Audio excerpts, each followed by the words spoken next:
Okay.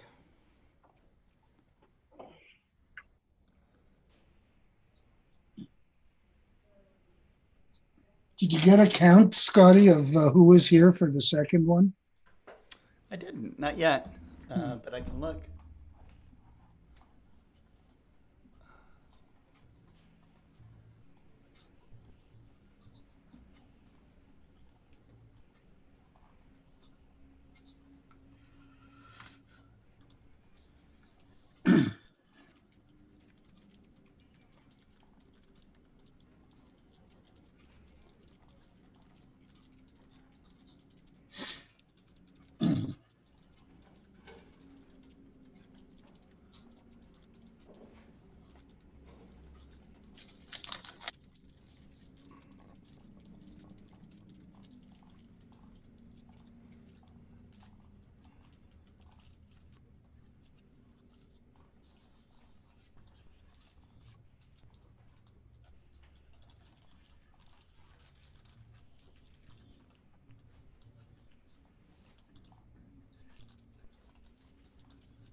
This one's only about 1,000 views. So then we're up to about 4,500 altogether. Yeah. Well, probably more on the first one. Let's see what that one's like. That's 5,200 views. That for the first one is up that high? Yeah. They grow afterwards, It's okay. Hello. Oh, Hello. Hello, hey, everyone. Pranvera. Happy How are you? great conjunction. I'm sorry for being a little bit late, but we got the schedule differently. I think we didn't get correctly because we thought that the time is going to be at 8. So Hali is going to be a little bit late because he's on the way home. He's going to join probably in 10 minutes or something. Yeah. And hello, everyone. Again, I am Pranvera. I am part of Astronomy Club of Kosovo from Kosovo and currently volunteering in Romania through Erasmus Plus, and the organization that I'm working here is called Nevo Paradimos. So I don't know if you started very early or just right now. I would like to talk a little bit how I started here with the astronomy, because in this region of Romania, astronomy is not a very people don't know a lot about astronomy as a science. They actually confuse it with astrology. Oh, And in the beginning, it was so funny because I started only with the info sessions of astronomy and some quizzes because we didn't have a telescope. It was like almost 5 months ago. And I tried to make it interesting also with some guys that were helping me. But right now we are having also a Christmas party. And we are going to go at 9 for observation because right now it's not still visible Saturn and Jupiter from here. It's only the moon. We prepared and something, we have only this telescope that you are seeing here. It's a refractor. And actually, while asking people here about the conjunction, they were saying that some people heard about this, some people didn't. And one of them said that they actually look like a beautiful couple, like together. And it was so nice to hear from people. yes. And yeah, last week since I was talking about the astronomy sessions, we had astronomy sessions. I tried to only share information about the astronomy in the beginning through quizzes and through info sessions, and then later on there was some local person that he saw that we are doing something related to astronomy, and he brought us this telescope. So now we have a telescope, and we are going to use, for some people, it's going to be actually the first time that are going to observe with a telescope and see the actual experience the feeling of observing, but also experience the feeling that it's not going to happen in the 800 years from now. Mm. Also, we had some pictures to share, which Suhal has them, and he's supposed to share some picture also from Jordan, which one of the guys from here, he used to work in observatory in Jordan, and now just yesterday, his colleague from Jordan, he took some pictures of Jupiter and Saturn, which are amazing, and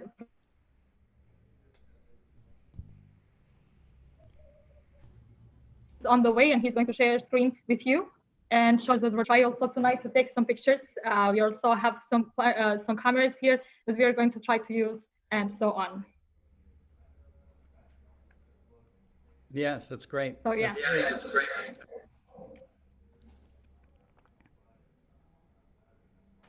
Hey, Deep T. She's joining us again.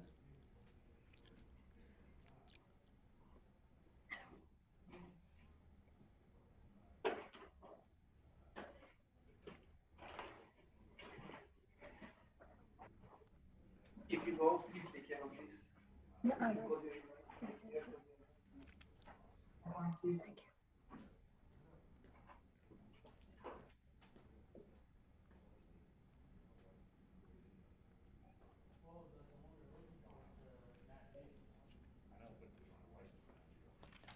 While we have a little time, Mike, I wanted to once again thank you for sending me to Brazil a few years ago. I really did enjoy that. Yeah, well, you should get around to other places too. I mean, they loved having you, and I know many other places that would love to bring you over as well when it's all safe, including Romania, where I was a couple of years ago. Pranvera, where in Romania are you? Are you in Bucharest? I am close to Timișoara, in Reșița, which is in the border with Serbia. Oh yes, okay. Yeah. I was in. Which part were you? I was mostly in Targovishte, and we had a little trip up into Transylvania to visit some places. It's beautiful. So that's someplace, David, that would be good. And I know others that would love to bring you over there when it's safe for us to travel again. It'll be a little while. Yeah, it'll be a little while. I haven't been on a plane in a year now, and it's very strange. I've been pretty much at our home since late February. Yeah. Same here. Yeah, actually tonight we are so lucky because it's still so clear. We can see the moon from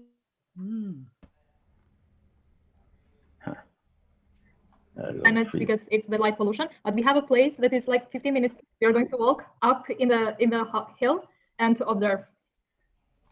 Nice. Actually, also the people are so excited because all the day they were texting me, "Are we going to observe today or not?" And I was looking at the sky. I was hoping that it's going to remain like this also during the night, and it's still so clear. So we are lucky tonight. Great. Well, I hope so too. It's a beautiful, magical conjunction to look at. Yeah. Apparently, Misa is logged in as well. And hopefully we can get Alamea to be able to connect. Hi, everyone. Hi. Hi. Hello. Misa. Hello. Hello, Mike. How is it going? Yeah, it's going well. Geez, it's been almost 24 hours since I've seen you. So I'm late? No. I'm saying that I'm joking, and I haven't seen you in such a long time. Yeah, in fact, I was outside. So unfortunately, here in Italy, the sky is cloudy. So let's hope for something later on because it's really cloudy, and yeah, I'm not sure that we can catch up something tonight. That's okay. You know, the program we had yesterday with and if there are people doing something back in Tunisia, they could join. But the program we had yesterday with Emilio and Julio in Nicaragua and Mexico is really great, and you know, you could talk about that, and people that watched what was covered. How many watched? You had people in more than Tunisia. Yeah, yesterday we got over 2,000 viewers in our video, which is really a lot for a very short time, like 2 hours. We got over 2,000. Yeah, it was really a good meeting. That's great. Yep. Yeah, the social media sharing, social media outreach in astronomy is a fantastic tool, and really is you know, an important tool that I think all people that are involved in educational outreach in astronomy should be taking advantage of. Yeah, Yeah, exactly. That was a big message.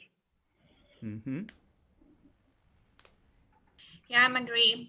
Mike, does there are some other people that they can like share a view observation from Tunisia?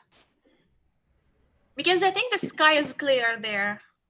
Sure, if you have somebody else in Tunisia, what about what's his name? The medical doctor. Can't Yeah, remember. Sofiane Kamoun. I'm not Sofiane. sure. I'm not sure if Yeah, they're gonna organize something or not.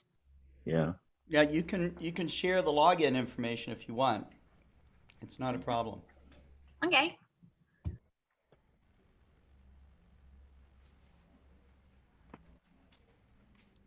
We have a nice size audience watching right now.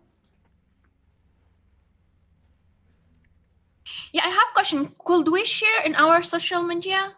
Like we live stream? I don't know. You can try. Okay. You can try.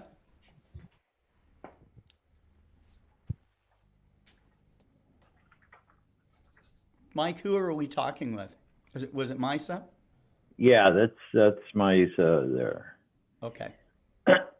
And we had Alamia from Ethiopia, and oh, he's there. You have DP. He's there. I haven't been able to connect with his audio.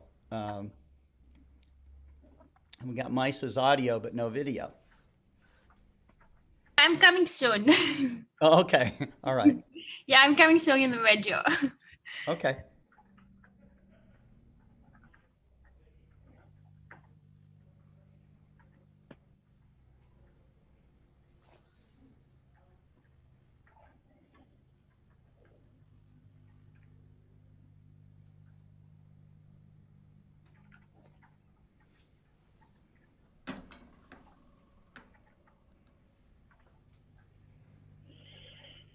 So Steve, I'm going to turn over the hosting with people that Mike is introducing to us. I'll have him kind of introduce them to the audience. Okay. And then we have Vera and Suhel on right now. So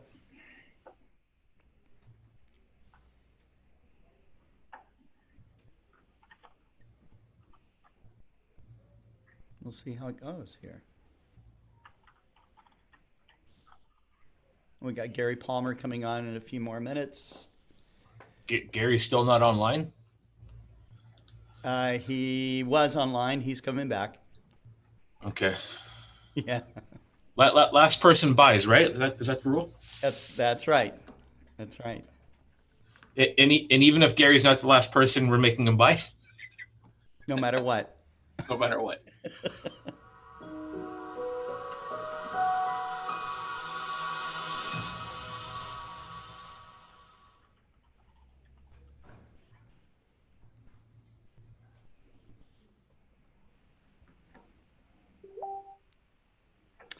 Well, hello, everybody. This is Scott Roberts. Now for the third segment, the third install of our global star party, the Great Conjunction. This is actually the 27th global star party that we've done. And we have with us today Dr. David Levy, Steve Malia from the Royal Astronomical Society of Canada that is co-hosting this event. Dr. Mike Simmons, who has traveled the world and has done astronomy outreach for many, many years. Deepti Gautam is with us as well. And Misa, Misa is from which country, Mike? Misa is from Tunisia. Tunisia? And I met her there, and also during a trip to Algeria. She's now a graduate student in Italy, the University of Padua. Mm-hmm. So she's there for the moment. Okay, all right. And then we have, we haven't, I fear I'm going to murder this person's name, Alamaya. And Alamaya is also, I believe, in Is it Africa? It's Addis Ababa, the capital of Ethiopia. Ethiopia. That's awesome. Okay. So we may have at times when we're doing these connections around the world, sometimes we have problems with internet, which is does occasionally happen. I know that later on in this segment, we're going to have Gary Palmer on from the UK, and we have also Prenvera Bulagi and Suhel on from the Astronomy Club of Kosovo that will be on.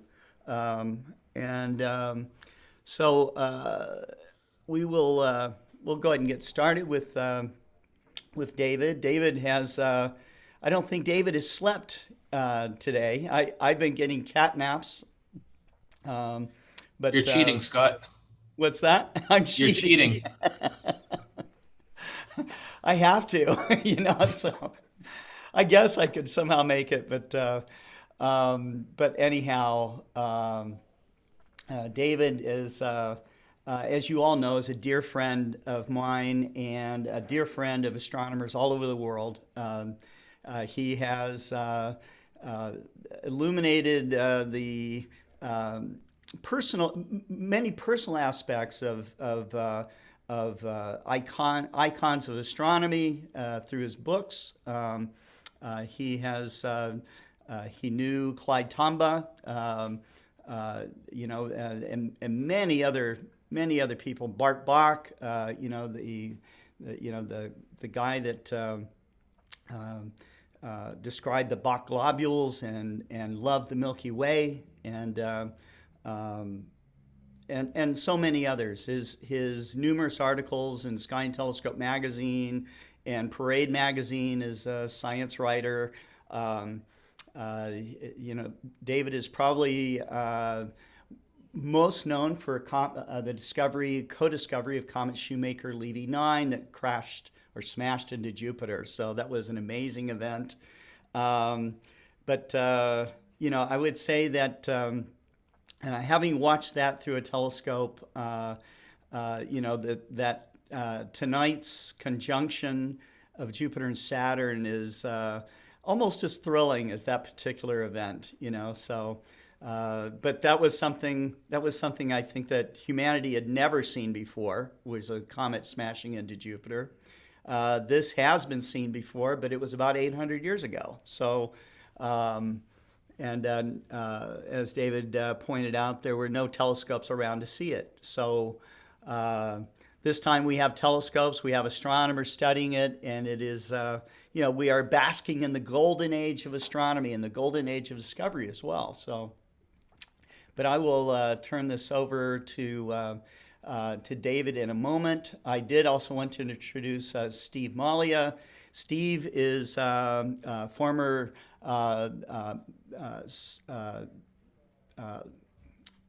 former president of his center, which I think was the Toronto Center. Is that right? Or Ontario? Mississauga Center, which is Mississauga Center. Okay. City next the to Royal Astronomical Society Toronto. of Canada, right? Yeah.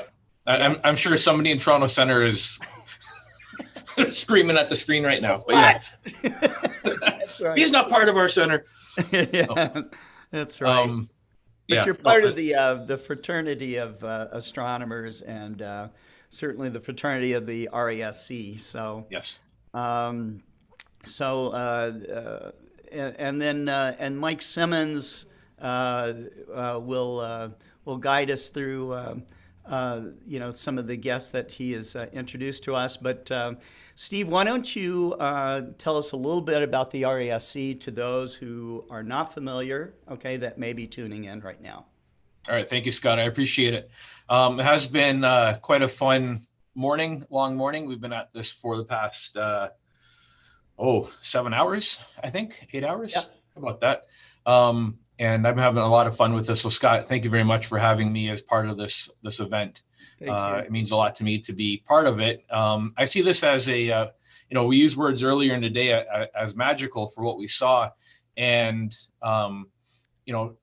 we know this event happened 800 years ago as well. 400 years ago, but it was only during the daytime, so nobody was able to see it. But what comes to mind is when an event like this happened so long ago, somebody's looking at it and they're not aware that somebody else in another part of the world is seeing it as well, because that concept wasn't, I don't think, existed then, per se. But now with technology, we're able to bring the world just a little bit smaller, right? And we can all share this together. So I think that's fantastic. So the RASC, the Royal Astronomical Society of Canada, it's in its 152nd year now. It just celebrated its 151st completed year on earlier this month, December 1st, I believe. It started off as the Toronto Astronomical Club in the mid 1800s, and later became the Toronto Astronomical Society, which then later on became the Royal Astronomical Society in the early 1900s. There's a lot of history with the RASC, and we put out a couple of really good documents. One of them, we'll hear more about it tonight when we have members of the RASC as part of the show, and to talk about this one document called the Observer's Handbook. It was first started by a gentleman by the name of Dr. Clarence Chant, and Dr. Chant has been was very much involved in the RASC and its publications right up until his death in 1956. One of his books that he has written is still used today. It's called The Wonders of Our Wonderful Universe. You can still buy it. It's still being published, which I think is amazing, considering that the book is nearly 100 years old. The RASC is a organization that is inclusive to everyone who wants to be part of it. You don't have to own a telescope to be a member. Buy a membership, and you're with like-minded people that enjoy the sciences and like to have the camaraderie of others that enjoy it as well. With 29 centers across Canada, from coast to coast, all the way up into the Great White North of the Yukon. It's a very strong group of people, and a very proud group of people. So, I'll talk about more of the RASC throughout the day, but I wanted to at least bring that up with Dr. Chant and the important contribution that he's made to Canadian astronomy through the handbook, and also through the journal, which is published bi-monthly by the RASC. That's all for now, Scott, I guess. That's all for now. I don't want to give everything away at once. Okay, all right. They'll have to come back on the next segment to listen to the rest. Yes. Yeah, so at this point we'll turn this over to David Levy. David has been just amazing to run all this time with. I think, as I mentioned earlier, I think he's doing this all with no sleep. So, he is definitely someone that can stay the course. I remember the last Arizona Dark Sky Star Party, and David observed all night long into the early morning hours when everybody else was going back to sleep. But David kept going, and it was just amazing for all of us to spend those dark sky nights with him out there. So it was very cool.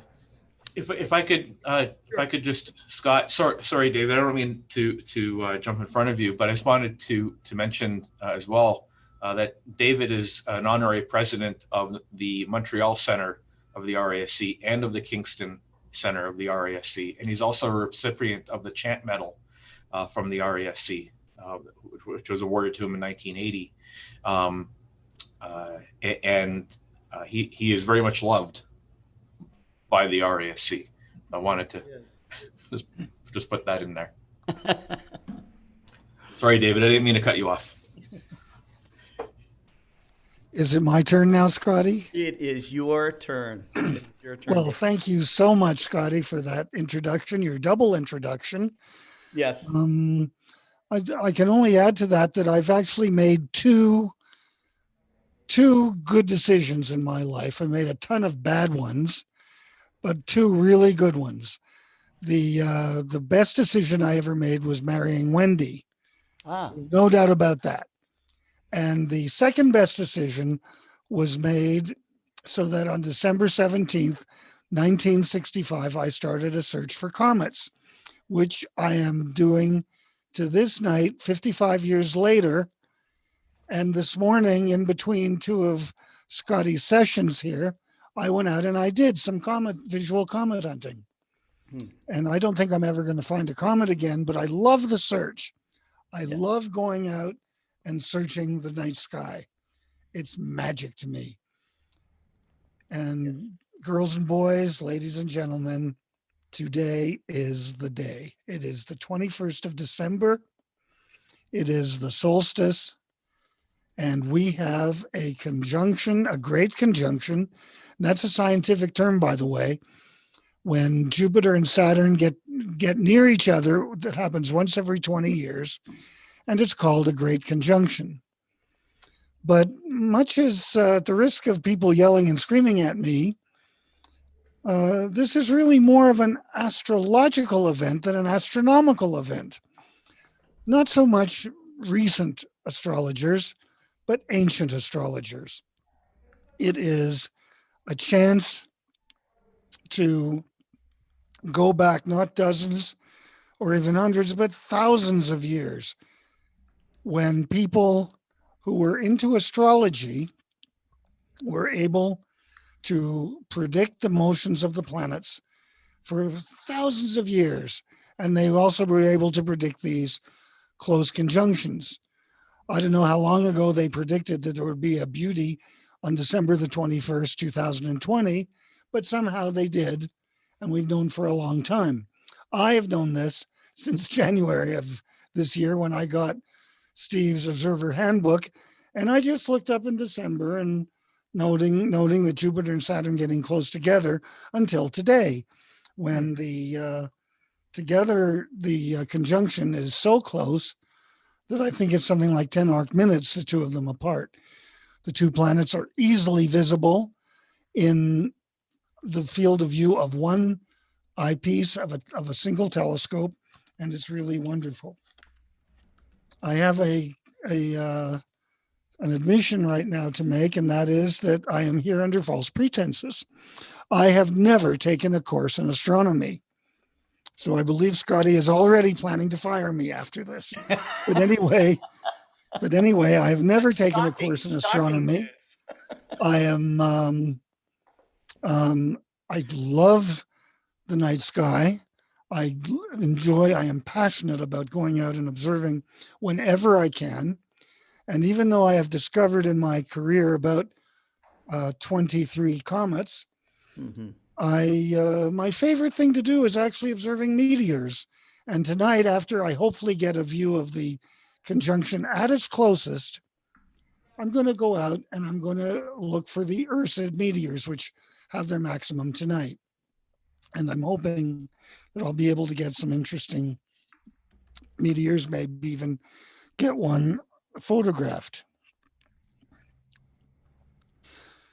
We go to the last time that there was a conjunction here. As Steve told us, it was in 1623. Those of you who have studied English literature, as I have, know that 1623 is the year that the first folio of William Shakespeare's plays was published. It was about 7 years after Shakespeare died, which sadly means that he could never have seen that conjunction. But that's okay, Will, because nobody could see that conjunction. It took place in broad daylight. This one, not only is it taking place at night so that we can all see it, it's in the evening. So everybody is able to see it. And it's Jupiter and Saturn, to the two biggest planets in the solar system. You don't even need a telescope. You just go out. And last night I noticed that Wendy could separate them with her unaided eyes. I don't know if she'll be able to do it tonight or not, but she certainly did last night. And I was able to get them both in this field of view. Shakespeare loved astrology. No, that's wrong. Boy, I need to take a You I need need some to take a sleep. pill to wake up or something. Have some coffee. Yes. Okay. All right, start again. Good morning, everybody. My name is David Levy, and I am been asked to give a talk. I'm going to start over again, and hopefully I'll get it right this time. Shakespeare was not, that's what I wanted to say, was not that excited about astronomy. And he wrote in Sonnet 14 that he actually had no real interest in astronomy. And he doesn't feel, he really has no interest in astrology. He says in the second line of that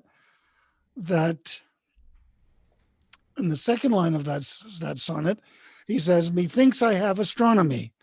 So he's interested in the night sky for its own sake, but not so much for astrology. But as a playwright, here I go again, as a playwright, he knows his audience is interested in having their horoscopes predicted.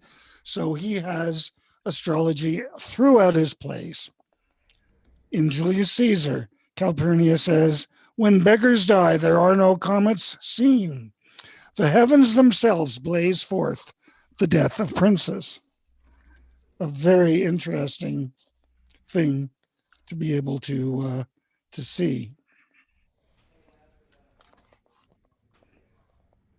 And we are here tonight in the scientific age, actually looking at an event that actually has no scientific value. The American Astronomical Society is not having a convention. Of course, they're not having one because of the pandemic, but they wouldn't have one anyway because conjunctions really do not have any scientific value, but they are of tremendous value to the public, especially those of us who follow things like the Star of Bethlehem, which I believe can be explained as a conjunction or as an event that took place when the moon occulted or got very close to the planet Venus in April of 6 BC, 2 years before King Herod passed away. He would have been still alive, and that would have been a very appropriate explanation for what the Star of Bethlehem is. It is also possible, if we take a look at the Star of Bethlehem, and if we don't want to see it as a conjunction, wasn't a comet, no bright comets were visible around that time. Halley came in 11 BC, but certainly wasn't, that's too far away from that. And there could have been a supernova, but there's no record of any supernova around that time. So I would say it was either a conjunction of two planets or the moon and a planet, or it could have been a miracle. And for those of you who doubt that, a miracle takes place every night when the sun goes down and I go outside and look at the night sky. It is absolutely wonderful to be able to do that. And I have two quotes to share with you as I close up my comments for right now. And the first is William Blake's Auguries of Innocence. He wrote this in 1803. "To see the world in a grain of sand and a heaven in a wild flower, hold infinity in the palm of your hand and eternity in an hour."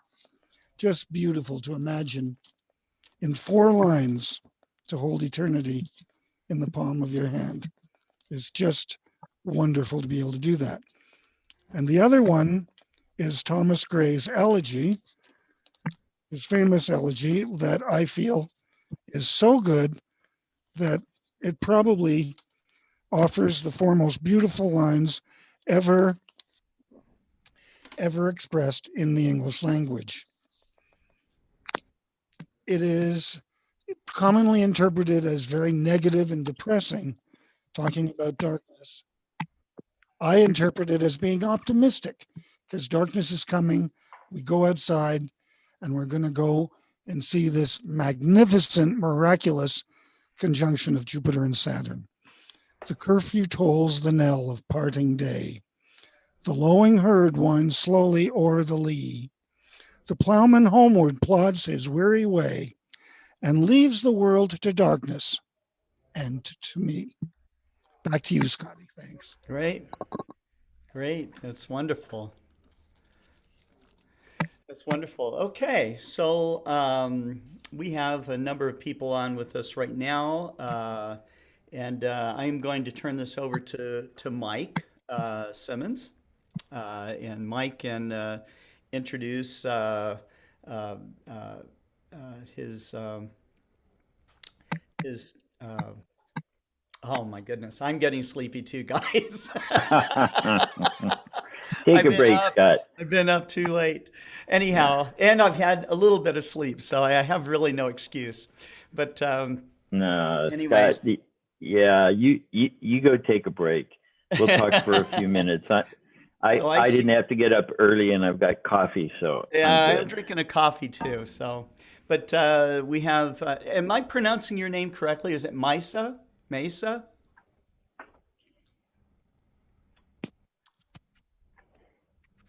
Hello? Yeah, that's right, Maisa. Maisa. Okay, all right. Mesa. And Hassan Bagbani is on with us as well. We have Gary Palmer in the UK with us. Hi, Gary. Good to see you. Pranvera on with us as well. You're in Romania, and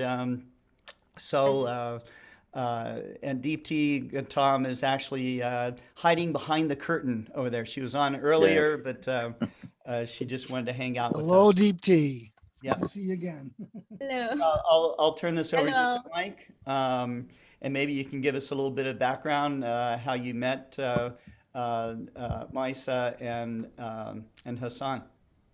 Yeah, well, I reached out to several people that I know in different countries for this. Told Scott I'd be glad to bring in some different countries, and as you can see, we're all one planet. That's why I love using this this background here. Some people maybe I could fool into thinking that that's where I am up on the ISS now, but Yes. I wish. But there are some good people here that I have not met. Maisa, I was on her program yesterday, and there was a program about the conjunction. Maisa is a grad student studying at the University of Padua, but right now in Italy. But I met her first on my last trip to Tunisia. I've been there a couple of times in Northern Africa. And we also met later when we both attended a program in Algeria.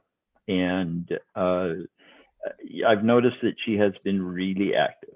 She was younger then, just sort of getting started. She's now the National Outreach Coordinator for Tunisia for the Office of Astronomy Outreach of the IAU. And I see things from her all the time, most of which I can't read because it's in Arabic. It's one of the places where, everybody speaks English, but when I go to North Africa, they speak Arabic, they speak French, they translate back and forth between those. And I'm left there with my English trying to figure out what's going on. But Maisa's English is very good. So Maisa, we had a very good collaboration yesterday for the program. And so I said, one of the things I noticed about Tunisia when I was there last time is that there are youth centers in almost every town, every city, all over the country. And it's a small country, and half of it is filled with olive trees, as far as I can tell, to make olive oil. But and astronomy is being introduced there. So I thought it'd be interesting to tell us what's going on for the conjunction, how that fits in with the things that are going on in the Tunisian Astronomical Society. What's happening in Tunisia right now? And I see you're trying to, if you want me to hold on, I can talk. I will introduce Hassan while I see you're setting up to record this so that you can share it with others, and that's important. And Hassan Baghvani is in Bushehr, Iran. And let's see, this, I'll be flying over Iran here, but I am not there quite yet. But I'll point out the last time I was in Iran, I've been to Iran many times. Last time was on an island in the Persian Gulf. You can see easily in this recording. So I love doing that. Hassan, as you can see from what he has there, is the president of the Iranian Teachers Astronomy Union. What they've done around the country is really fantastic, which is to not just train teachers to teach astronomy in the schools, but to get them together to share with each other. I was hoping to attend their annual event in Bushehr earlier this year. COVID took care of that, of course. And I have others that want to go with me. I've led a couple of tours to Iran as well for Americans and so on. I mentioned that Iran is the place where we really, I started Astronomers Without Borders because of the connections that I made between Americans and Iranians and how it changed everybody's view, and everybody got along because we were all looking at the same sky and doing the same things with the same telescopes. And so it was really a large part of it. And I love taking people there with me so that they can see what's up. So Hassan and I have met before, not in Iran and not in the US, but most of the people I work with around the world I've never met. When I do meet them, it's somewhere at a meeting or something else. So Hassan, are you there? We haven't heard you or seen other than the title slide right now. Hassan, are you able to join us? Or? Well, I asked him to start his video. Okay. He's got a video he's sharing? Well, he hasn't. Oh, the video. Yeah. And you know what? Because everybody's going to have trouble connecting. Remember that for those of you who are in the US or in Western Europe or Eastern Europe, where the internet connection is frequently better than here, it's not that easy in a lot of places. And I have trouble from there too. And we've also just been joined by Susan Murabana, and probably her husband, Chu.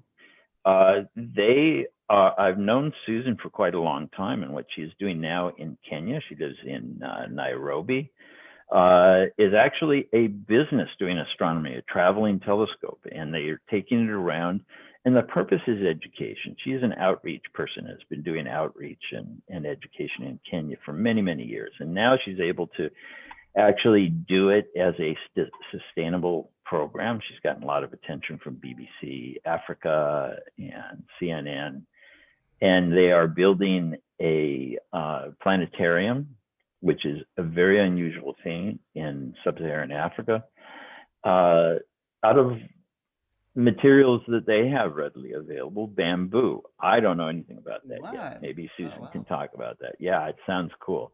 So let's see, who have we got here? And so Hassan, are you connected up here? You just muted, and let's see. You're muted, Hassan. So the lower left, there's a button there. Oh, you hear me? There we go. We hear you now. Hello, Hassan. Hassan, Yalda Mubarak. Oh, hello everybody. Thank you very much. This is a big deal in Iran because for two reasons. One, the conjunction, and the other, the program yesterday was about the solstice in both winter and summer, the program with Brazil. But the winter solstice is a very big thing in Iran. Traditionally, it is part of, it is a very important celebration. And we have to remember that we think of this, well, this is the depth of winter. This is the longest night of the year. But you know what? This is the beginning of the days getting longer. This is the turning point. So it's very important. And I don't know, can you say briefly about Yalta, Hassan, and why it's so important there? And maybe not.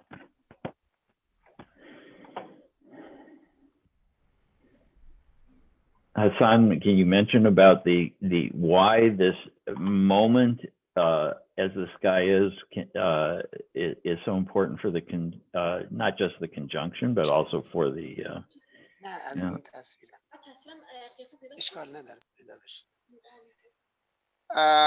You're trying to get someone else on, didn't you? Thank you very much. I can tell you welcome to my country, because right now you are flying and come near to us. Yes. Thank you, Hassan. Yes, and I'm happy to know Scott and other friends here. Yes. It's interesting that one of our close, maybe, and very important, my colleague here, we see each other by mic. However, he live in Iran, but Mike introduced us together. So Mike is a special person for astronomers in Iran. Thank you very much, Mike. Yes, yesterday we had Yalda. Yalda is a great ceremony for Iranian that came from ancient, maybe 1,000 years ago, many thousand years ago, maybe 4 or 5 years ago, Iranian had this ceremony. And for equinox and summer solstice, I think coronavirus has a very bad things, but and has some good things. Maybe never I saw about introduce Yalda to other countries, or maybe share Yalda to other countries, but coronavirus show us we must. Oh yes, Yalda night in at my house. I wish, my friend, we use the winter solstice, equinox, and summer solstice to make an important event for astronomers, because it's good ours be together, especially for teachers and students. And now I just arrived home from our observatory. We had a conjunction for many peoples around the world by live. And now I'm here with you for many countries. It's very interesting. I wish to make it this fortune, to make it this chance for our students and all of the teachers. I wish very soon we could be in this program that many teachers from around the world could join together. Thank you, my friends. Thank you, Hassan. Thank you very much, Hassan. And the what I am sharing here, bring that back up, is Yalda in California, in a house that practices Christmas. I should have some Hanukkah things up there, but I don't seem to. But we have the Grinch who stole Christmas. It's one thing, and a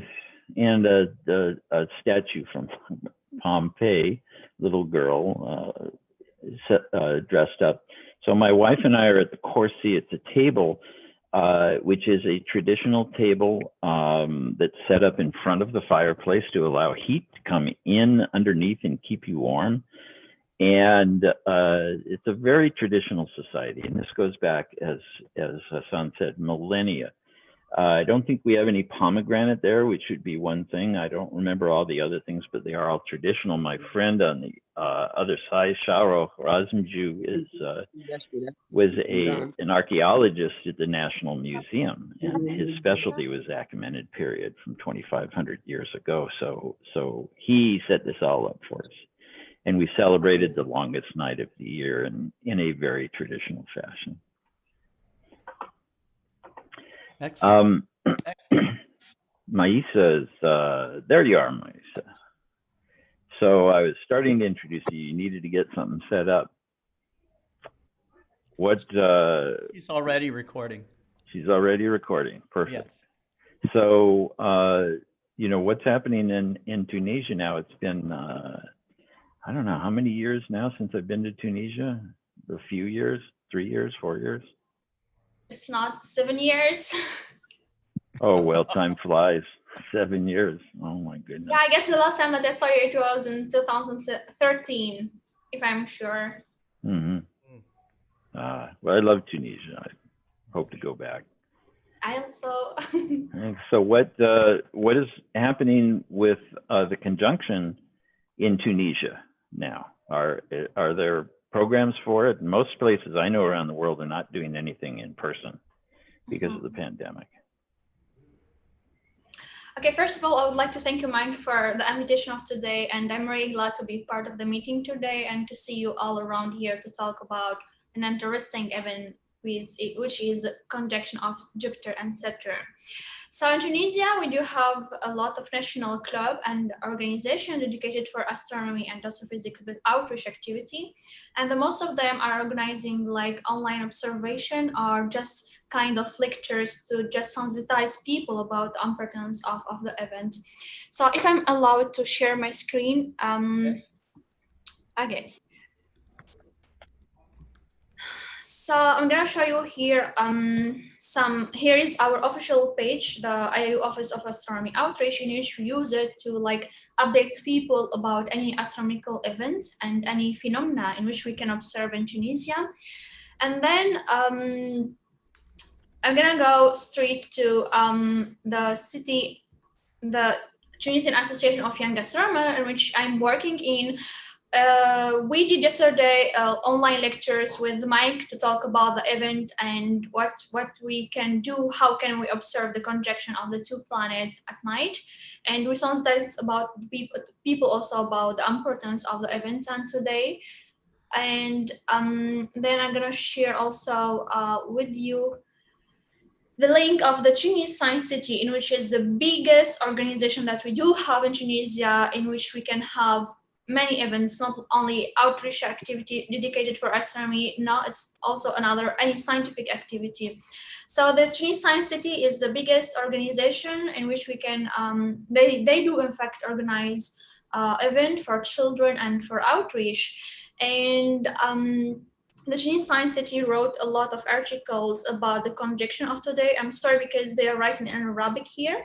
So in which they try to explain to people what is the phenomena, how much we can have it, like can we observe the conjunction for the whole night, and after how many times can we see the next conjunction.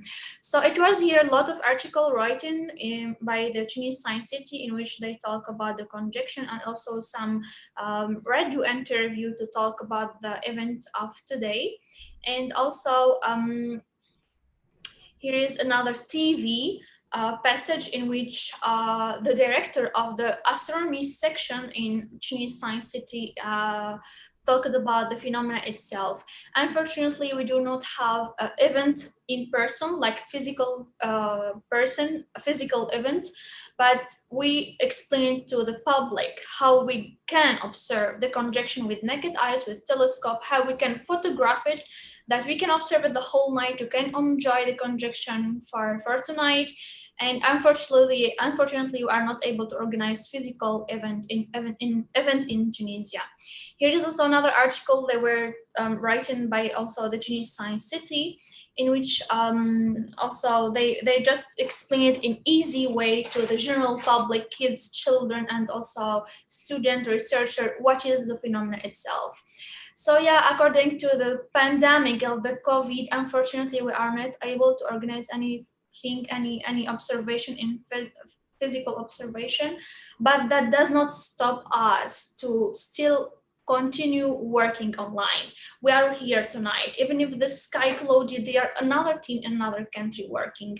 And unfortunately, we are not able to go outside and be in large group, but even people with clear sky are able to even photograph and make live streaming of the conjunction and share it with us. So that's unfortunately what we do have for my country. And yeah, I would like to wish clear skies for everyone. From my side today, I'm not lucky. I'm still waiting for the clouds to go away. So I'm just setting up my camera and my telescope, and let's see if the weather become much more better for tonight. We still have a lot of time, like the whole night, so let's see that the weather change. Thank you, and I hope yeah, clear skies for everyone. Thank you, Maisa. Yeah, that's great. Well, we do the best we can. I mean, clouds are an occupational hazard in astronomy, always have been. And we have Gary Palmer here with some astrophotography setups. And, his life would be a whole lot better if not for the clouds. There's nothing we can do about it. For most events, for most things going on, you can take another night and get out there, and the sky is going to be the same, unfortunately, for these conjunctions. As an eclipse chaser, I know that is the bane of our existence. You plan for years to go halfway around the world for 3 minutes in the moon's shadow, and if you get clouds during those 3 minutes, you're done. Now you're planning for the next one in another 2 or 3 years. So the way it goes. That's what I'm doing. I just set up my camera, my telescope, and I was like, okay, I'm ready.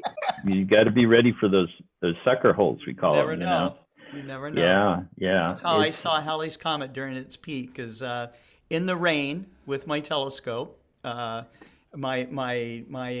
telescope was getting absolutely soaked, and the clouds opened up in a hole right around the comet. I got to see it for 30 seconds. And then that was it. I was happy. yeah. 30. It's a lot better than not seeing it. Right. Because there you got to wait another 76 years. And I don't know about you, but I'll need help carrying my telescope out when I'm 150. So whatever I'll be then. So we thank you very much, Maisa. I want to say that I'm going to do more of these things with Scott. We can spend more time. This is about the conjunction and how it's being viewed around the world. And one of the things about the conjunction, we talked about it yesterday, it's a huge opportunity for those of us doing public outreach and education, because everybody knows about it. They all think that they have to see it on this night, right when they're the closest. And of course, you don't have to. Last night I went out, and at first I couldn't tell the two planets apart. And that, I've been watching the sky a long time. That doesn't happen very often. But then I was able to separate them a little bit with the help of modern science, with a new lens in this one and a lens covering this one. So they're kind of working again. Mm-hmm. And it's really important because everybody knows about it. We get a chance for them to look up, and it unifies us all too, because we're not focused on something going on in Tunisia. I mean, Mice is in Italy right now, and it doesn't matter, except that it happens to be cloudy in Italy, but it doesn't matter where you are, so it's cool. And we also have Susan Moribana here. Now, Susan is someone I've known for a long time. First met her at the opening ceremony of the International Year of Astronomy 2019 at UNESCO in Paris.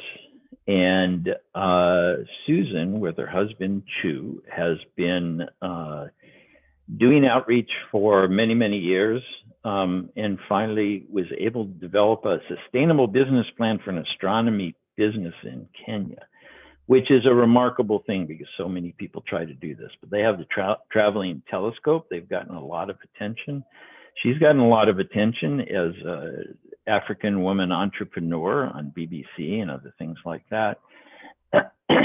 And they are building a planetarium as well. And Susan, I don't see you or hear you yet, but if you are able to, there we are. Oh, and it's nighttime in Nairobi. We can see that.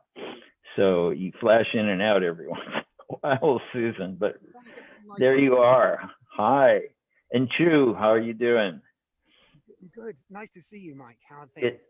It's good. Very good, thanks. This is a dynamic duo of sub-Saharan Africa here. If you say so. We've actually, I don't know if you can see it, but we've got the telescope behind us as well. Yeah, we have the telescope behind us. We have a few people, and we've just looked at Saturn and Jupiter together. Right now we're looking at the moon. I'll just light them up. Can you see them? Sorry, just ignore that. Say hi. Yeah. Hello. Crowd. We're so excited because we hadn't planned to have a public event. But a few people got in touch and really wanted to check out how everything was going. And they really wanted to look through our telescope. And we thought, well, we might as well just do it as it is my birthday. Oh, it's your birthday. Happy birthday. Yes, I was going to say so now we know who this conjunction was created for this time around. Yeah, and who organized it? I mean, that's a pretty good birthday present, isn't it? It's a good birthday. Yeah, this is the Moribana conjunction. Yeah, in fact, it's double gift. It's Christmas gift and birthday gift. Isn't that great? There you go. The Star of Suslihem. And we have the planetarium looking at. We can see it from. It's right in front of us as we speak to you. So yeah, you could give them the tour. Yeah. So Chu and I started the traveling telescope 7 years ago. 6. How many? 6. 7. Yeah. We met during total solar eclipse, and we were introduced to each other through Mike Simmons. So we're very excited. Oh, so I'm responsible for this. I want to cut to the action here. And basically what we do is get people to look through the telescope, mostly school kids, just to spark their interest in science and education generally, but also adults and everyone else. And through that, we also saw the need of complementing that with our planetarium. And that's really what we do. We are the Traveling Telescope. You can find us on Facebook, Twitter, Instagram, and also on our website, travelingtelescope.co.uk. And how about, you have a big telescope you're using for this?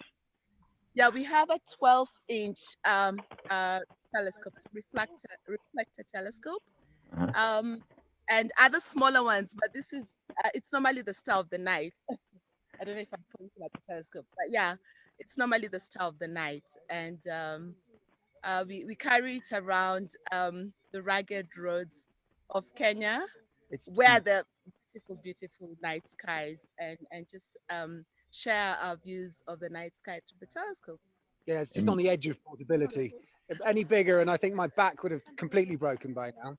Oh yes, well I can tell you from experience, everything seems to get heavier as you get older. So so do it while you can. So you travel around the roads of Kenya to remote places all over the country. This is one of the things about astronomy for STEM education is, you know, the people that you're going out to see, the schools aren't going to have any physics lab or chemistry lab, but they have a better astronomy lab than the rest of us do in the cities. So that's fantastic. Yeah. And really taking it to the people. Yeah, I mean, we do go into communities where they're so far from any town that they, you know, they're used to seeing the night sky as everybody used to see it once upon a time, you know, and so there's a really an amazing resource that they don't even know they have. And obviously they, you know, don't normally look in telescopes, but there's a connection, I think, you know, with the sky, which obviously we all have. But people in the remote areas have an even greater connection with it, you could argue. Yeah. Of course, just like the rest of us used to over 100 years ago before electric lights were invented, we have lost a connection. It's like people who have lost their connection with nature. In other words, night sky is a very important part of nature. And people who grow up with it, it's part of your life. You feel that connection, and we've lost that. These are the people who are less fortunate in many other ways, but don't realize how fortunate they are to still have that connection with this important part of nature. Yeah. And so well, I have to say, first of all, the very best, I've seen you guys doing, see, it's morning here. The sun is just coming up. And so seeing you guys doing outreach in the evening is always fun. And I'm glad you're able to come. What's that? That's Jim? impossible. The Earth is flat. Yeah, it is flat, but there's this giant umbrella, which is carried by one of the turtles that holds the Earth up. Oh, So I see. That makes sense. You know, I tell you, I've always said that if the Earth really was flat, my life would be a lot easier because we'd all be in the same time zone. So, but the best thing is your earrings, Susan. Those are fabulous spectrum earrings. I love that. Present. Thank you very much. So you haven't had birthday presents. No. Ah, we've been too busy to even open presents. Isn't that ridiculous? Do you want to hold the phone? no, I know the feeling. I know the feeling, and that's the way it goes. And it's a difficult time everywhere right now too. Is it possible to get a quick look at the planetarium you're building? Yeah. Yeah. You gonna? No, let's go. Okay. Hang on. Sure, no problem. So planetariums in sub-Saharan Africa are really unusual. There is only one that I know of. Maybe South Africa has something because they have a lot more things, but Ghana has a planetarium that was built with the help of people from a planetarium in Minneapolis, Minnesota in the US. And there are a few mobile planetariums, but they are building a unique one here. And if it's too much trouble, don't want to take too much time, but oh, well, you got some bright light. Oh, goodness. Are we inside of this? No, we're outside. Can you see that? I can't actually see my own camera. Yeah, well, we do see something. It's not real well lit, but oh, okay. So I can see a round structure there, and I see poles, and yeah, I do see some. It's difficult. There is a round structure there, and tell us. Oh, now we're seeing more of it. Okay, so if I spin, then you'll see it moving. So there's Susie. Go in, and you'll see the sort of, yeah. So there's Susan, yeah, and so you are building this structure, and you're using what you have available there. This looks like a geodesic dome, and it's built out of. Now, tell us about your construction design here. Yeah. So basically, our compound has the most amazing bamboo plant. And all of this stuff. I mean, this is quite, it's difficult to get across on camera, the sort of the scale of it. Oh, I see, there we are. Right, I've got us in the bottom. Yeah, it's good. But yeah, so it's actually quite big. I mean, if I leave Susie, go over here. So this is the entrance over here. So Susie, if you come and stand over here. So this is kind of where you come in. Come here. So I'm gonna, yeah, stand there. Sorry, Mike, just a second. Hold that for you. And then I'm going to walk away so that you can sort of see this sort of scale, to see this sort of scale of it. Oh, it is huge. So now I'm on the other side. And then there's at the moment, there's a massive scaffolding tower right in the center, because we've been remaking the roof, and also we've been opening out the sides. Which you probably can't see too well. It's sort of, we're showing you at a really difficult time, because in the dark, you can't really see. Well, that's fine. Anyway, we sort of designed these hubs, which we've tied together. If I show you that's one of the hubs. So what I wanted to do was to use bamboo only. Can you make that out? Oh yes, we see it clearly. Okay, so the reason is, in the planetarium, we always talk about, sustainability and environmentalism. I don't think we need that. We've got the other one there. And we always kind of zoom out a little bit, like behind you, Mike. You see the Earth from afar, and they always say that that's how the environmentalism movement started. The Earthrise photo. Yeah. And we always do that in the planetarium, and through that we always talk about being good stewards of this planet, this fragile ball that we all live on. And there's you're a bit of a hypocrite if you then go and fly around the world, eat nothing but beef, use a diesel chugger. I mean, I don't like the fact that we have to use a bit of an off-road diesel car, but to get to rural areas in Kenya, there's really no other alternative yet. Of course. Just that electric car comes along that's not sourced from batteries from the Congo. Anyway, there's all these issues that go with it, and I'm waffling, I know, but I'm trying to say that we wanted it to be bamboo because it's one of the fastest growing materials that you can make anything out of. To make something out of an oak tree, the oak tree has to grow for 200 years. Bamboo is mature in 6 years, and even in 4 years you can start to use it for construction. So we want to sort of promote the idea that there are other ways of doing things. That's one of the reasons we did this out of bamboo. Yeah, and then another is obviously it's less expensive or affordable. It's more affordable in comparison to all the other fixed planetariums in North. And we'd like more of Africa to have planetaria. So it's something we're happy to share with the rest of the continent or other emerging communities who would like to have cheaper options for a planetarium. So yeah. once we figured out how to do it. Well, somebody's got to be first, and not many people want to be the first one, but you guys, you're way ahead here, and that's fantastic. And it shows the value of everything we do in astronomy in terms of teaching some very important things for the future too, and sustainability and so on.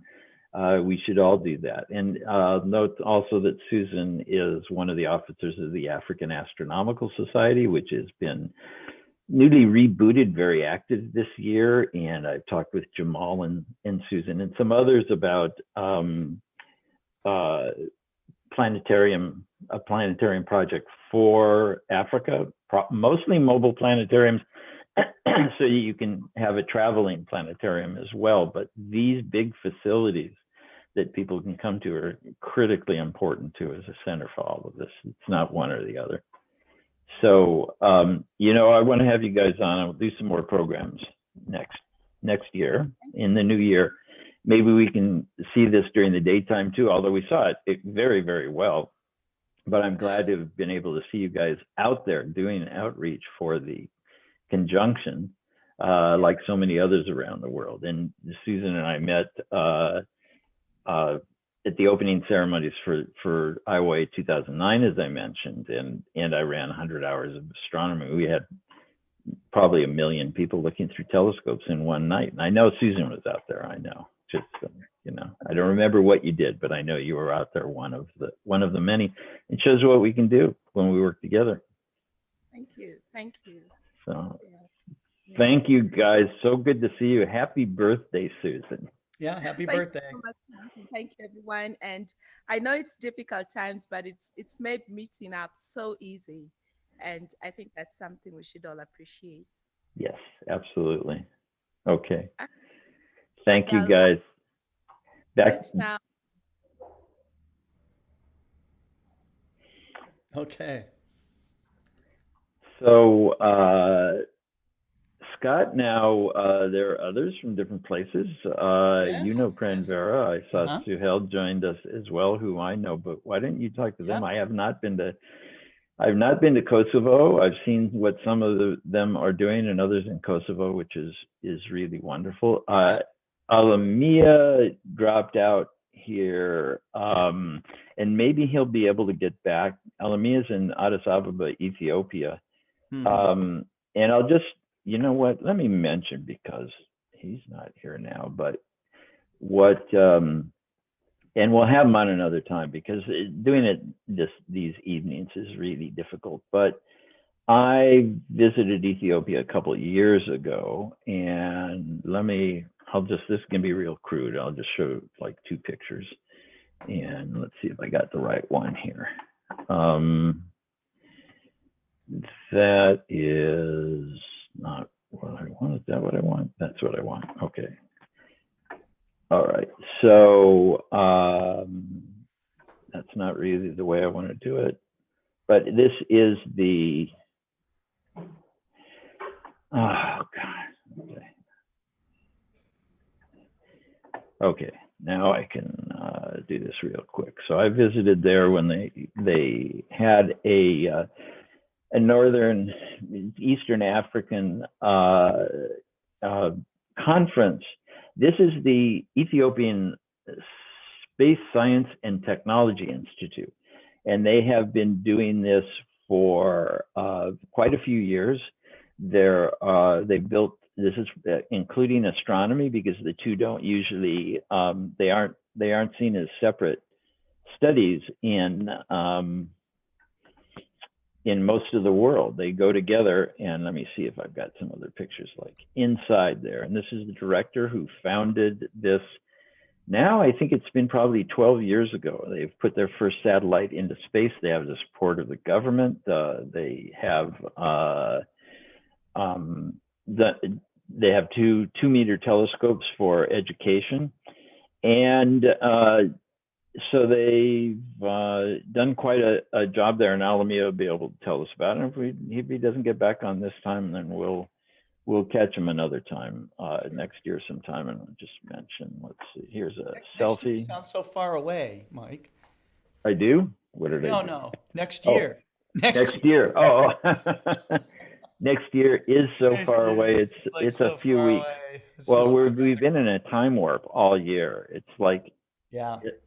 It's like going through a tunnel that never ends. And at the same time, it's like, was that already 8 months ago? So, and then a quick shot of me with some others.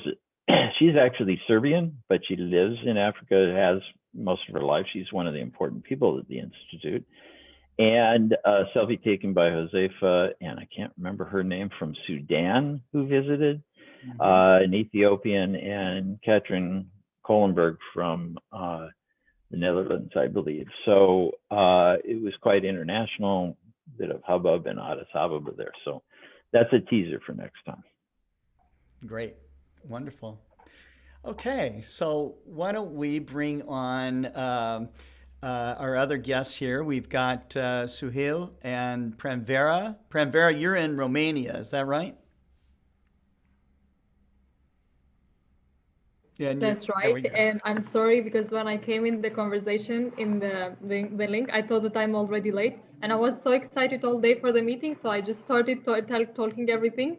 I'm sorry if I disturbed anyone. No, or you can repeat it all. It's okay. Okay. Yeah, So, they couldn't see I they couldn't see your face. So yeah, and Suhail's thank you. with us as well. He's in Kosovo, and you guys have worked together with the Astronomy Club of Kosovo. So that's great. Yes. I am from Astronomy Club of Kosovo, and I'm volunteering here in Nevo Paradimos. It's an organization through Erasmus+. I started together with this guy that he's from Jordan, and he worked in observatory in Jordan. And we have some pictures to share with you that were taken yesterday from his colleagues in Jordan, and they sent to us. And now we are getting ready to go for observation in 2 hours, because still the moon is up. We are waiting for the moon to go a little bit more down in order to go for the observation. And we have only this one telescope that was brought from locals, actually, because they saw that we are doing astronomy sessions, and a lot of people were very interested to know more about this science. So they brought this as a gift for us, and we hopefully are going to have much more telescopes than this, and they will continue working on the astronomy. Also, Suhail has something to share, an app or PDF that is going to make it easier for people who want to do also astrophotography and screen share all the pictures that we are talking about. Sure. Suhail?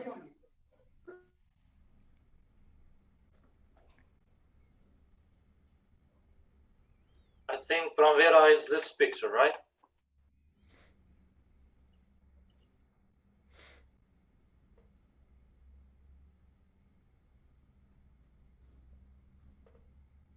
Would you tell us more about this picture? Yeah, so this picture is taken in Jordan today. Okay, in desert in Jordan, we call it Wadi Rum. It's a protected area, so there is no light pollution, no any pollution in this area, so it's easier to see the stars all the time. So he's the person who takes this photo. Yeah, if you could get closer to the microphone, it's difficult to hear you. Okay, so I'm sorry. I am Uday from Jordan. This photo is taken from in a protected area in the desert in Jordan. We call it Wadi Rum. It's a place without any pollution, without light pollution or any other pollution. So it's easier to take photos like this, or to have astronomy, to take look to the sky, you know. So this photo it's took today before. Yeah, there is another pictures they can show it for us.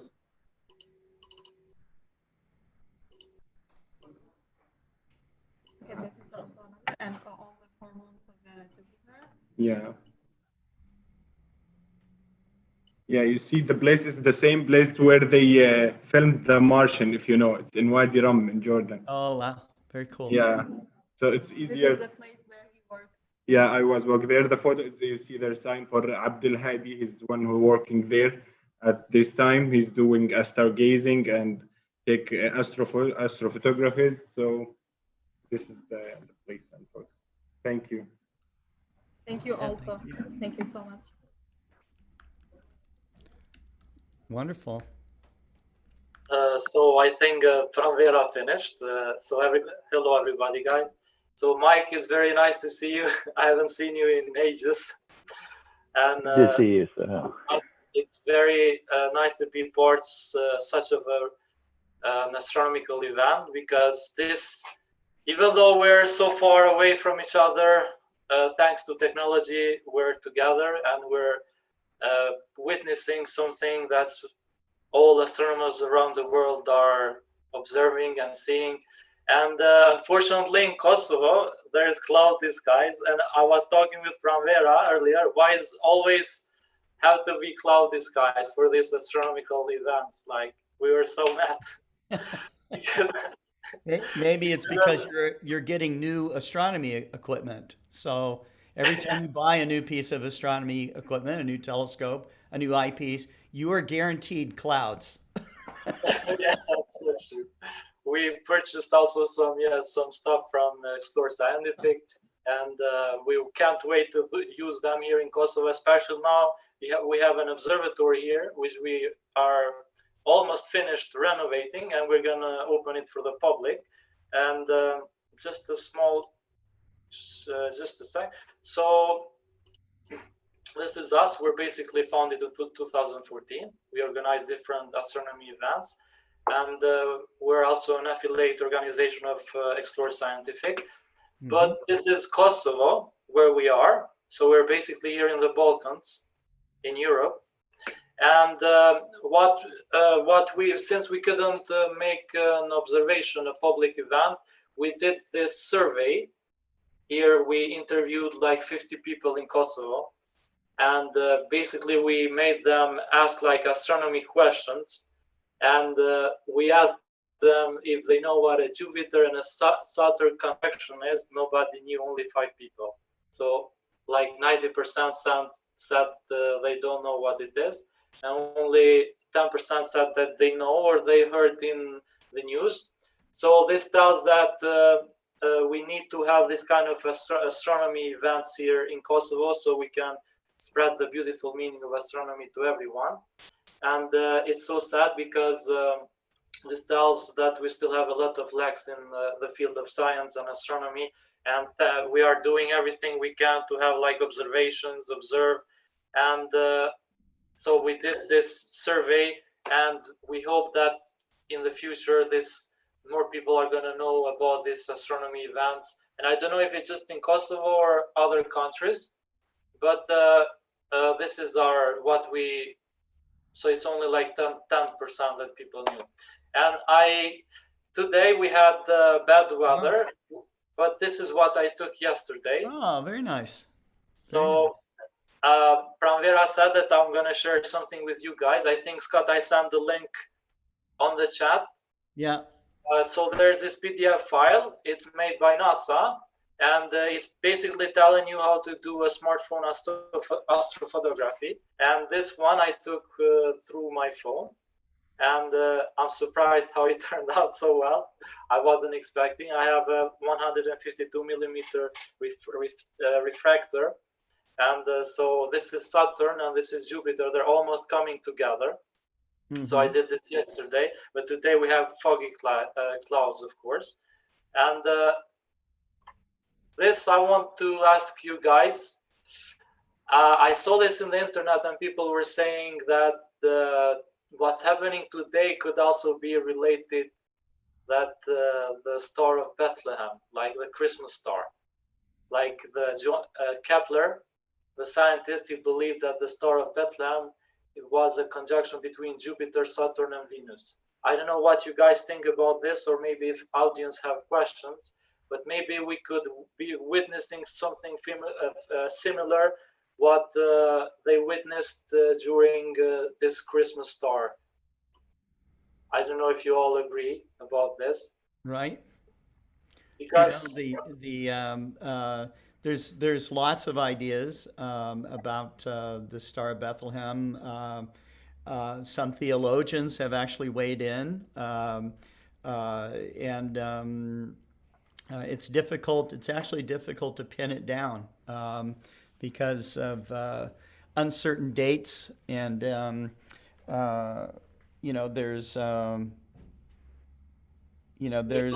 many interpretations of what it might be.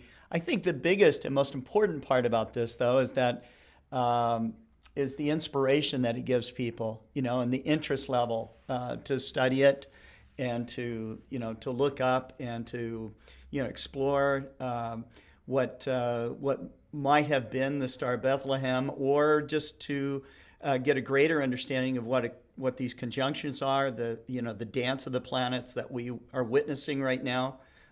Just makes it so interesting, and allows people to take the next steps to understand the universe they live in. Yes, because at that time we weren't really clear about how the sky looked like, but like 3 people witnessed like a similar event, and still astronomers are speculating, so maybe this had to be related, or maybe it had to be another conjunction, or maybe supernova. So this is why it was something very interesting that I saw on the internet, and I wanted to share with you guys, since it was related with today's event. And it's a very rare astronomical event because it's very closest observable since like 800 years, I think. Mm-hmm. Last time it was this close was like 800 years ago. Even though we had a similar conjunction in the year 2000, it is still not as close as observable as it is today. And this is the guide to smartphone astrophotography. It's also written by Dr. Steen Odenwald. He basically tells you guys how to take pictures. And for those who don't have planetary cameras or other cameras, it's a great chance they can go through this PDF file and maybe get some information about how to take pictures. And this observatory, we're still, as I told you, we're going to renovate. But before that, I wanted to share this platform. It's called SLA, and I took this picture of Jupiter some moments ago. It's a platform for students, professors, or astronomers. You pay like an annual subscription, and this was a Jupiter that I took some moments ago, and this is Saturn. It's basically they have this Very kind nice. of these observatories in Canary. Did you take these pictures with a phone or with camera? So basically, with this an is like application? this is an online platform. So these Canary are located here near Morocco and Spain and Portugal in Atlantic Ocean, and according to the UNESCO World Heritage, is very nice place to observe the stars. And they have these different telescopes which you can book them. for example, which one you want to observe, and you can just have like a schedule you're observing, and you can go and take a picture. And I took this picture of Saturn and Jupiter. It was very nice. I think everybody can see this live. Nice. Yeah, it looks like there's a moon transit going on Yeah. Jupiter at that time. Yeah, I'm sorry, may I ask if you need to pay for the observation? I think they have annual subscription. For students, it's I think $50, and then there's two more. I think one is for educational purposes and one is for astronomers. I think it's not so expensive, but it's very nice because you can, for those who don't have like bigger telescopes, it's very nice because you can go online and take pictures and show it like to the audience, but you have just to go online and schedule what you want to observe. Wow, that's so cool. Can you share with us the link in the chat if it's possible? Just a second. And I think, Scott, I think you know about this. This is SLU, is that right? Yes. Yeah. So for those who are unable to observe because they have cloudy skies, they can go online here, and I think they have an event also, and you can go and witness this conjunction. Yes. That's the reason I shared. That's all for me. If anybody has questions, I'm here to answer. I think that we are the luckiest one. We have a very clear sky tonight. It's probably because we have only this telescope. Well, it was wonderful to have you all on. You know, I think we learned a lot about astronomy from around the world. Our next guest is Gary Palmer. Gary has been teaching many astrophotographers through these global star parties how to improve their own technique and how to get the very best out of their equipment and expending the least amount of time to do it. So, Gary, I'm going to turn this over to you. Hi, Scott. Hi, everyone. Hope you're all well. Yep, it's cloudy in the UK. It's pouring with rain. We'd have more chance of getting struck by lightning in the Dartford Tunnel than actually seeing a conjunction or seeing an astronomical event. Yeah, it just doesn't happen. It's actually been a pretty bad month all round for imaging. It's a case of going online and looking at what everybody else is doing, and that's what's good about this sort of event. It's a day-long event, and there's a good chance that you're going to see it from one of the different people on here around the globe. So at the moment, I am just processing up some other stuff, but hopefully the computer will allow me to do two things at once. So what I thought we would do is just look at some real simple planetary processing for the moment, and then maybe we'll have a look at something else a little bit later on. So we're going to start off. I'll share the screen over. Hopefully it will jump onto this one.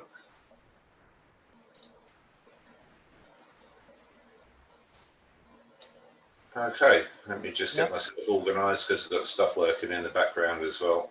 So if we go to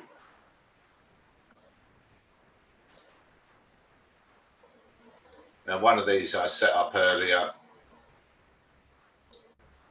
And what we're going to do is just set up a basic Saturn image, which is all pre-recorded in an SER file. It's only 1,000 frames, and then we're going to analyze that, see what comes from it.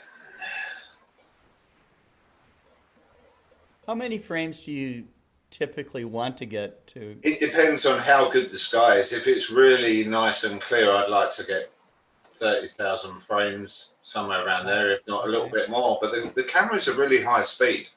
So we're talking at, I mean, I've got a camera here that records 500 frames a second. Yeah, in high speed mode. So to record 30,000 frames is just so easy and so simple. So I've marked the alignment points around the ring of Saturn. And I've just set out to take 35% are the best frames, and reject everything else out of this. And also because the image is quite small, I've drizzled it. So I'm going to enlarge the image at the same time by a certain amount. And then we're just going to stack these. Once they're stacked, they're going to come straight into Registacks. Now it does look a little bit dim there. Again, planetary's not been brilliant for about the last 4 years in the UK. We've had some better images of Mars this year, but in general, the planets have been very, very low on the horizon. So that means that you're imaging through all of the rubbish in the atmosphere as you look through, and you're literally looking straight through a line. And you notice this when the moon or the sun rises, red or an orange, and as the moon or the sun gets higher, they change their color. And that's basically our atmosphere. You're imaging through that.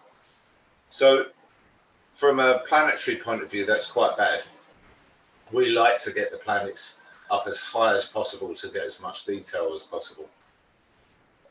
I'm just going to give this a couple of seconds. As you can see in the background there, it's racing away doing another task that I can't stop at the moment. I wasn't expecting you to come over to me then. I was hoping it was going to be finished by that time. But anyway, there it goes. So it's already sent this through to Registacks. And then we would adjust the wavelets. So if I reset this now, we just go into a reset on the wavelets. You can see it's quite bland, it's quite out of focus. And it's not the best of images. As I said, the last few years, so what we're really doing is playing around with this and getting it as reasonable as possible. So we'll look at the initial layer here. Some people will work on all of the layers. Depending on the quality of it, I normally switch the initial layer up and just bring the initial layer across to number 2 and just slightly sharpen it. But it is a balance of bringing out detail and not bringing out noise. This is the key thing in the image. So if we went really harsh on layer 1, we might bring out more detail, but as we zoom into the image, we'd see lots more noise going on.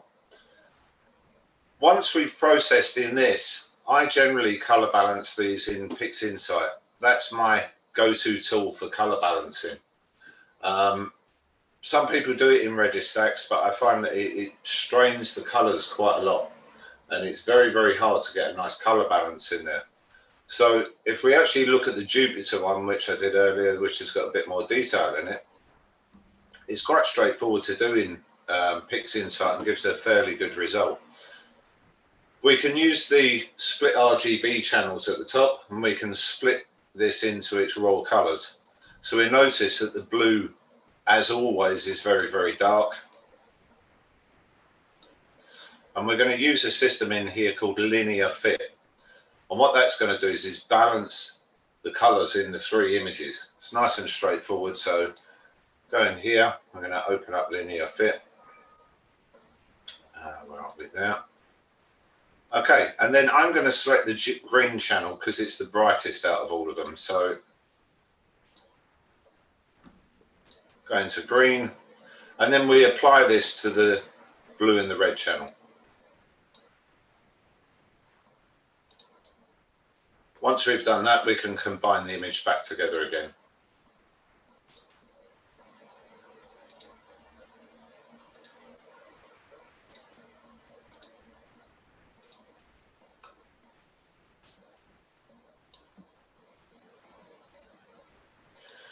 And then we can go into this and we can sharpen this, we can do whatever else we want, we can contrast it. But that's the easiest way of balancing the one-shot color channels in the image. Sometimes even with the RGB channels, if there's a very big difference, I will use that same process. A lot of people say you can't use PixInsight for planetary work, but you can do quite a lot of stuff in here. Solar imaging, lunar imaging. You can play around with all of these sorts of things and get some quite reasonable colors.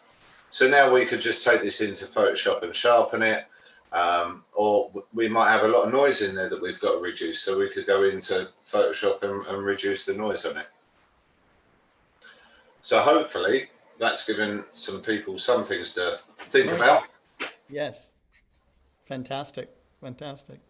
Well, that's great. Well, I think that we have reached kind of the end of this segment. Is there anyone that would like to share some final thoughts at all? Pretty quiet.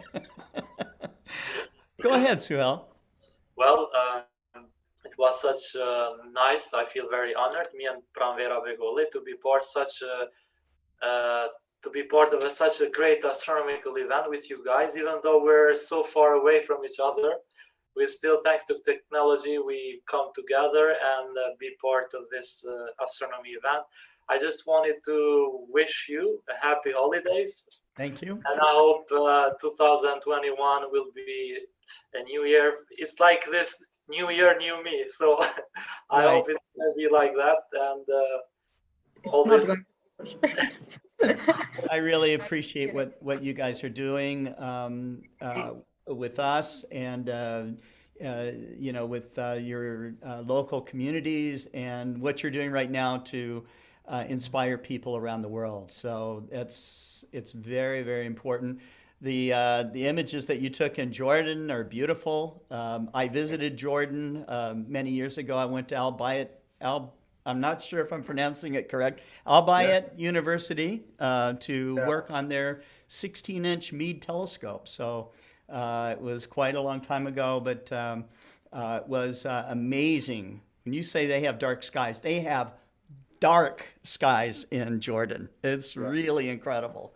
So yeah, I could, and it was very strange too. We're out in the middle of the desert and I could hear people's voices from miles away. Yeah. So that was a very strange effect for me. But the hospitality, the food, everything was just wonderful about it. And I hope to return sometime. So, Scott, yes.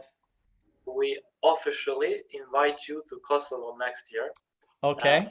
And also, I will also be in Kosovo next year. I am supposed to go to the Starmus event in September, which will be in Yerevan, Armenia. Or is it Armenia? I think so. Yerevan. So maybe I can make, no promises yet, but maybe I can make a stop and visit. So that would be really incredible for me. We would love to. We were in contact with the U.S. Embassy here in Kosovo, and they have this program which they invite different professional speakers from the U.S. to Kosovo. And we want through that program to invite you guys here. Also, Mike, because I think we're the most hospitable country in Europe and in the world probably. And I think everyone for their countries. Of course. No, we're the most hospitable. We want to show you guys what the progress we made here, and thank you for making this possible so we can tell everybody what we're doing here. Okay. And I just received a video from Rich Ozer from the Chabot Space and Science Center. He's also the guy that leads the Golden State Star Party, which is a really large star party they hold in Northern California every year. But he had a video that he would like for me to share, so I'm going to do that. Let's see. Here we go. I just have to grab the file. And there it is.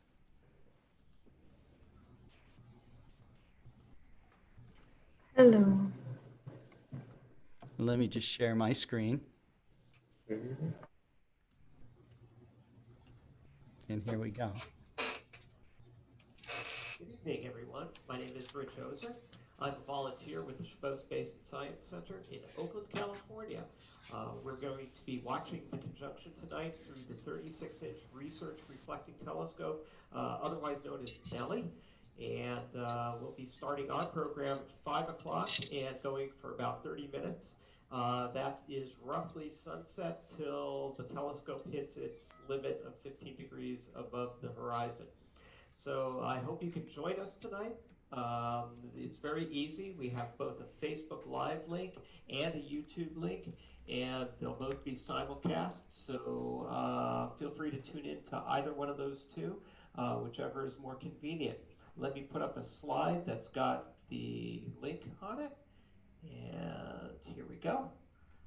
And for Facebook users, just go to facebook.com/ShabosSpace/live and wait for the program to begin. It'll show up on the live page at roughly quarter till 5. For YouTube users, you want to go to youtube.com and then do a search for Chabot Space and Science Center, and the live program should show up as a thumbnail there. So anyhow, I hope you join us tonight. I hope you've had a good time looking at the conjunction from all over the world. You should also know that we have a regular program at these same links every Saturday night at 9 o'clock, where we do live viewing from this telescope. And I hope you can join us sometime. Anyhow, that's it for me. Have a good evening. Okay. All right. So I do want to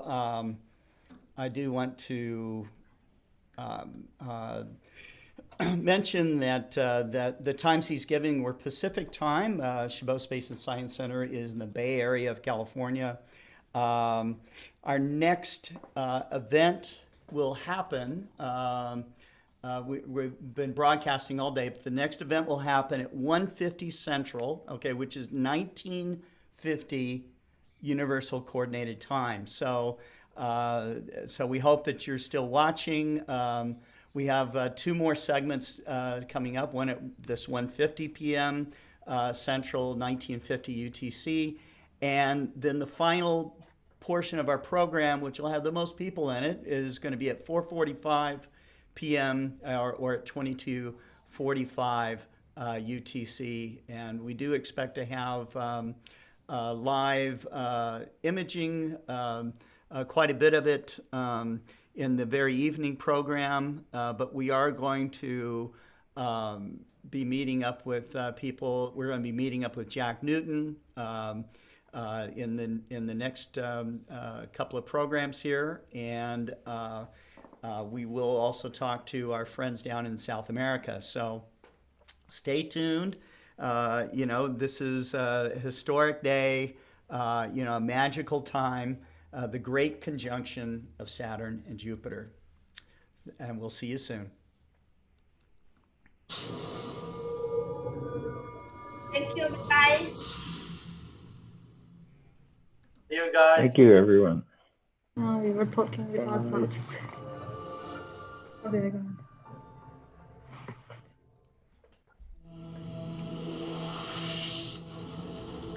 So good to see all you guys.